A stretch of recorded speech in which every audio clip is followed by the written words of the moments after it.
Hello, thanks for dropping in. Let me just close the heavy door of cables. And then pull up a chair here. Oh. It may not look like I've done much here, but I am getting things better into other boxes.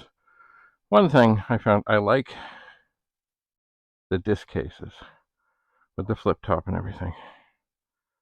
But it's funny how, like, I've got like 4 of them, and I've got a box that's of reasonable size. There's no way to get those all in. Anyway, one thing I thought I would just show, because of course I am playing Call of Duty these days with my son Andrew. And here is and the game is done by Activision. Here's an Activision disc sleeve. Their logo is much the same. That's the thing about logos. Once you have a good one, you really don't have to mess with it, because that is what people recognize. Activision. Oh, an orange feather. Imagine. All right. So we have some other treasures here, but I can't really test some things. Here is a modem.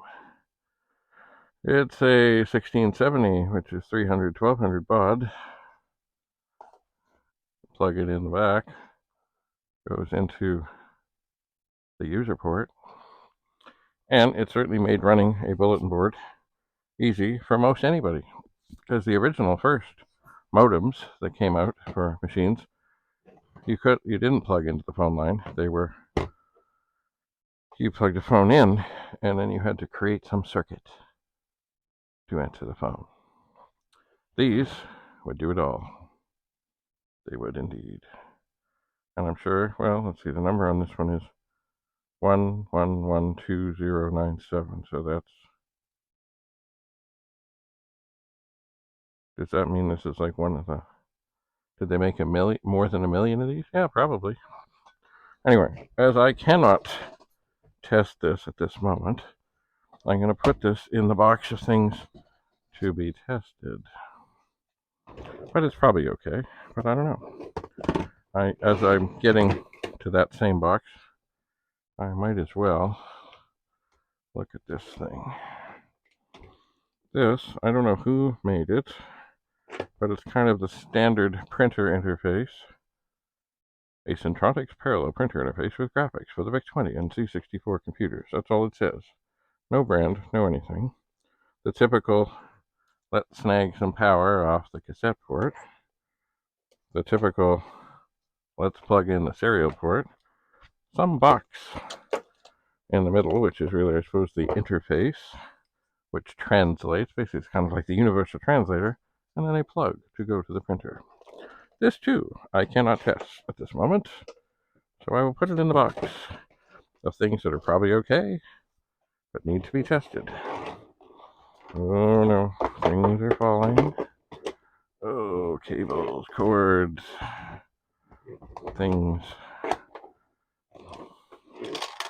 Okay, here we have a power supply. And everything to do with it is embossed in plastic. So this is for a 1541-2, a 1571-2, and a 1581. And it's 5 volts and 12 volts. A lot like a lot of the power supplies for the 64 and the VIC-20 and other such things. Yep. But, of course, different. I mean, they all had their own specifications. The 12 volts is different. The 64 needed 9. And that looks like DC. Anyway, these, I don't know that I've ever had a bad one. They are very similar to the 64, and they probably are buried in epoxy. There's no way to get into them, but I think they did find, after some years of torture with the 64 power supplies, that they could do better, and they did. This, too, I cannot test at this moment, so it's going to go into the box of things to be tested. Now this. Here is a mouse. Now, I seem to remember, because they don't have the model on them, I think this that has the longer plug on it was for an Amiga. I think the ones for the 64, the 1351, had a much shorter, squarer plug. And then the ones from the Amiga 1000 had this funny thing where I have one over here, I believe, if I can get it. And I think I can. Where, as you can see, it was kind of this bent thing. Plugs in, comes down, brings you the mouse. So I think this for a 2000. I could be wrong. Also, some of the early 2000 mice, they had like white shrink tube because there was some looked like they'd screwed up and there was some other component they had to add. So we'll just wrap that in shrink stuff, or what's it called? Heat. Yeah, stuff you put over it and you hit it with a hot gun and it just shrinks. Anyway, I wish I knew for sure. And I don't think there's any way to tell by looking inside there. Anyway, I am going to, because I am going to be tinkering with some Amiga things. And this might be it. I don't want to have to dig through a box. I'm going to set it with this other mouse and make sure I know where they are and see what's what. Now, there's also another game here. Tooth Invaders. And what is this for? Oh, it is for the Commodore 64. Only works with joystick. Interesting. Well, right here we have a Commodore joystick. It may work, it may not. The other thing we have here is a little dude that fastened onto, mostly on the 128, but fastened on here. And I think it was mostly for GEOS that you could move the mouse around. And it did have a pass-through, so you could still do a joystick. But as we are here with a game that would like to have a joystick, I am hearing things coming through. Oh no. What could this be?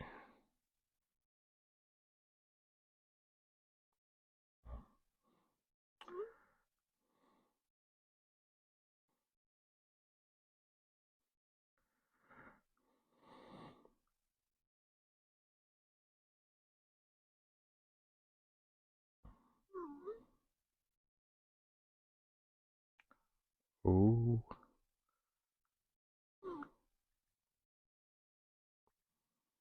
Okay, we have a crisis.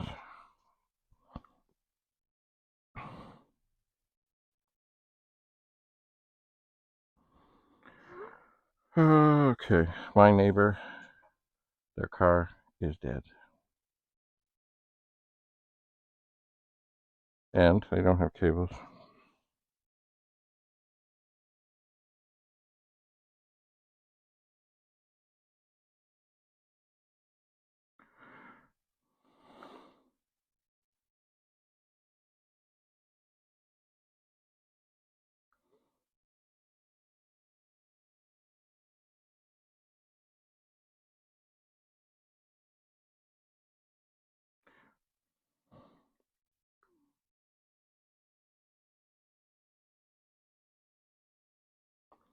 What I'm telling her is,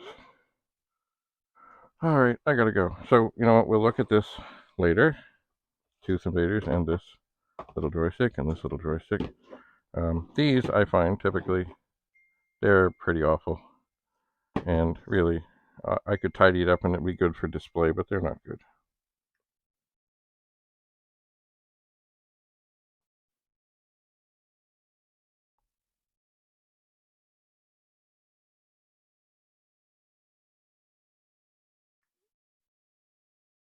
Okay, so she's in a parking lot.